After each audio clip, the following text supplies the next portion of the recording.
বিগত তৃণমূল আমলে বারবার সীমান্তে বর্ডার আউটপোস্ট তৈরি করার জন্য জমি চেয়েও পাওয়া যায়নি এমন অভিযোগ কেন্দ্রীয় স্বরাষ্ট্রমন্ত্রক এমনকি বিএসএফের তরফে বারবার তোলা হয়েছে, যে কারণে রাষ্ট্রীয় নিরাপত্তা নিয়ে সংশয় তৈরি হয়েছে, অনুপ্রবেশের আশঙ্কা বেড়েছে, এমনকি বিএসএফের নজরদারির পরিকাঠামো পর্যন্ত তৈরি করা যায়নি। বিজেপি সরকার রাজ্যে ক্ষমতায় এসে শুভেন্দু অধিকারী মুখ্যমন্ত্রীর প্রথম ক্যাবিনেট বৈঠকেই বিএসএফের আউটপোস্ট এমনকি যে বকেয়া জমি রয়েছে তা দেওয়ার জন্য সিদ্ধান্ত নিল।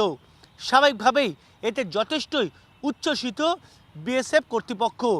কেন্দ্রীয় স্বরাষ্ট্রমন্ত্রক যে কথা বারবার দাবি আকারে তুলত সেটাই আজ মুখ্যমন্ত্রী শুভেন্দু অধিকারীর গলায় শোনা গিয়েছে। মূলত আজ সিদ্ধান্ত হয়েছে যে আগামী ৪৫ দিনের মধ্যে ভূমি ও ভূমি রাজস্ব দপ্তর মূলত জমি অধিগ্রহণ করে বিএসএফ কর্তৃপক্ষ অর্থাৎ কেন্দ্রীয় স্বরাষ্ট্রমন্ত্রকের হাতে তুলে দেবে।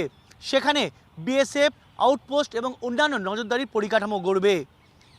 অনুপ্রবেশ এবং দেশের নিরাপত্তা যেখানে রয়েছে সেই জায়গায় কোনো রকম খামতি রাখতে নারাজ বর্তমান রাজ্য প্রশাসন, যে কারণে এই জমি দেওয়ার ব্যাপারে নির্দিষ্টভাবে প্রথম ক্যাবিনেটে সিদ্ধান্ত হয়ে গেল। যেখানে দেশের নিরাপত্তা নিয়ে তো কথা হয়েছেই, একই সঙ্গে অনুপ্রবেশ ইস্যু যে এ রাজ্যে অন্যতম মাথা ব্যথার কারণ সেটাও ক্যাবিনেট বৈঠকে তুলে ধরেছেন প্রত্যেকেই। আর যে কারণে এই বর্ডার আউটপোস্ট তৈরি করা এবং নজরদারি, একই সঙ্গে বিএসএফের জন্য পর্যাপ্ত জমি বরাদ্দ করাও ক্যাবিনেটের অন্যতম গুরুত্বপূর্ণ বিষয় হয়ে উঠল। এরপরই সমবেতভাবে সিদ্ধান্ত নেওয়া হলো বিএসএফের যে পরিমাণ জমি প্রয়োজন তা ৪৫ দিনের মধ্যে হস্তান্তর করা হবে। ক্যামেরায় দেবব্রতর সঙ্গে সায়ন্ত ভট্টাচার্য, টিভি9 বাংলা।